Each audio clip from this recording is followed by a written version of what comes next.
For Sean D. How we doing, Helium? Now let me hear it one more time. How we doing, Helium? My name's Sean D, and I just recently realized that I look like a masculine lesbian. Yeah. My whole life I've dated women that were bisexual, and I'm just like, oh, that's a coincidence. It's like, no, dummy, it's because you look like you lettered in softball, choir, and scissoring.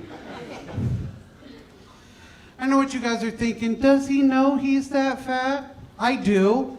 And there's some bad things about being fat. Like, yeah, I might die at a young age of diabetes.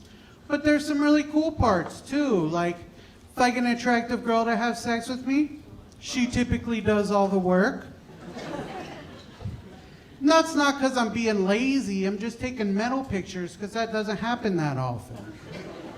I think it's the whole fat guys have small dicks myth. That's bullshit. I've got a medium dick. Like if my dick was on Uber, it'd get 3 stars.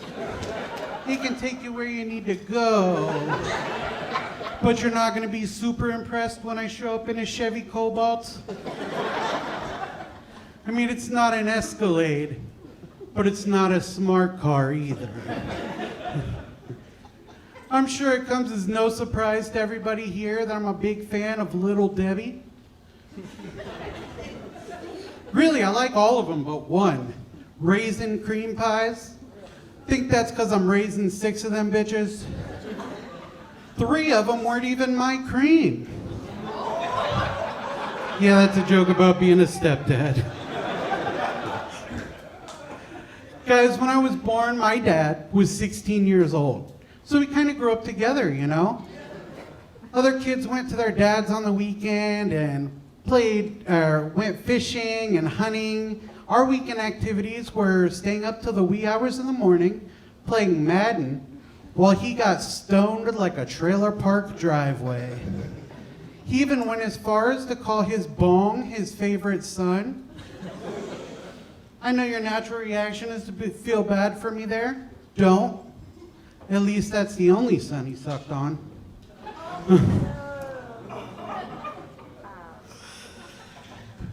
Guys, I'm not a very good American. I'll take the ooze, come on. Guys, I'm not a very good American. I had a crappy work history, I do illegal drugs, and I'm pretty sure 9/11 was an inside job. That being said, there was a long time last year where I was really worried that I was going to get traded for Brittany Griner. I'm a millennial, like most people from my generation. I'm a big fan of hip-hop and R&B. Big R. Kelly fan. Don't really like his music, though.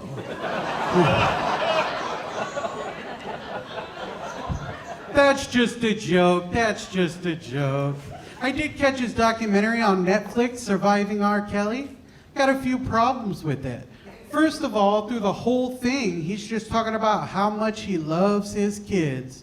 And I'm like, that's not the problem, Robert. The problem's how much you love other people's kids.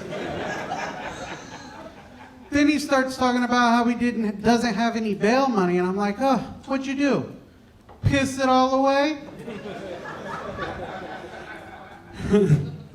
No, guys, I'm not saying I condone what the man did, by any means.